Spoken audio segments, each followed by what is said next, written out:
வணக்கம் பிள்ளைகளே, இது உங்கள் கதை நேரம். கதை கேட்க நீங்கள் தயாரா? இன்றைக்கி நான் சொல்ல போகிற கதையோட பேர் ஒற்றுமையே வலிமையாம். ஒரு காட்டில் 4 மாடுகள் ஒன்றாக வாழ்ந்துட்டு வந்தாச்சு. அவ வெவ்வேறு பிசுக்களுக்கு பிறந்திருந்தாலும் உடன் பிறந்தவர்களைப் போல ஒற்றுமையாக வசித்து வந்தன. அந்த காட்டில் இருக்கும் மற்ற விலங்குகள் எல்லாம் பொறாமைப்படும் அளவுக்கு அவை சிறந்த நண்பர்களாக இருந்தன. அவ காலையில் உணவுக்காக மேய்ந்து திரிந்துவிட்டு மாலையில் ஒன்றாக வீடு திரும்பிடும். இப்படியாக தினமும் காட்டுக்கு சென்று வந்து கொண்டிருந்தன. அப்போது ஒரு தந்திரக்கார நரி இந்த மாடுகளை கவனித்து வந்தது. நல்ல கொழுத்த மாடுகளாக இருக்கின்றன, எப்படியாவது இவற்றை நமக்கு உணவாக்கிக் கொள்ள வேண்டும் அப்படின்னு திட்டம் தீட்டுச்சு. அந்த காட்டில் இருந்த ஒரு புலியிடம் சென்று தன் திட்டத்தை சொன்னது. புலியண்ணே, கொழுத்த மாடுகள் 4 இந்த காட்டில் ஒன்றா மேயுது. அதில் ஒன்று பிடிச்சி கொன்னா கூட நமக்கு ஒரு வாரத்துக்கு உணவு பிரச்சனை இருக்காது. எப்படியாவது ஒன்று பிடிங்க அண்ணே என்று சொல்லிச்சு.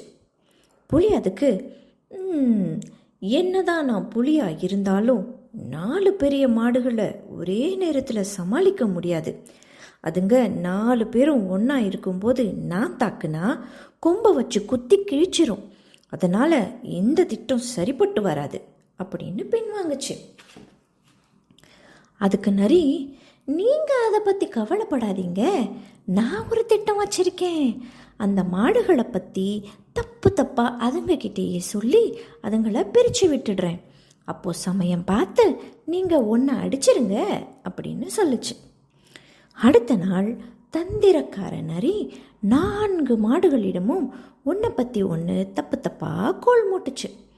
அந்த மாடு, உன்னோட கொம்பு அசிங்கமாக இருக்குன்னு என்கிட்ட சொல்லுச்சு என்று ஒரு மாட்டிடமும், இந்த மாடு உன்னோட கால் குட்டியாக இருக்குன்னு கிண்டல் பண்ணுச்சு என்று இன்னொரு மாட்டிடமும் ஒன்றை பற்றி ஒன்றிடம் போட்டு கொடுத்துச்சு.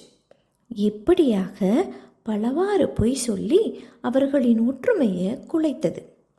நரியின் நயவஞ்சகமான பேச்சை நம்பிய 4 மாடுகளும் ஒருவருக்கொருவர் சண்டையிட்டு கொண்டு தனித்தனி திசை நோக்கி முதல் முறையாக பிரிந்து சென்றன. இதுதான் சமயம் என்று நரி நேராக புலியிடம் ஓடியது. புலியண்ணே, இதுதான் சரியான நேரம். 4 பேரும் காட்டில் ஒவ்வொரு மூலையில் மேய்ஞ்சிக்கிட்டு இருக்காங்க. நீங்கள் ஏதோ ஒரு மாட்டை குறி வச்சு தாக்குங்க என்று கூறியது. புலியும் அங்கு சென்று நோட்டம் விட்டது. காட்டின் ஒரு ஓரத்தில் தனியாக மேய்ந்து கொண்டிருந்த ஒரு மாட்டை நோக்கி பாய்ந்தது. உடனே அந்த மாடு கத்தி கூப்பாடு போட்டது. மற்ற 3 மாடுகளும் சத்தம் கேட்டு அங்கு ஓடி வந்தன.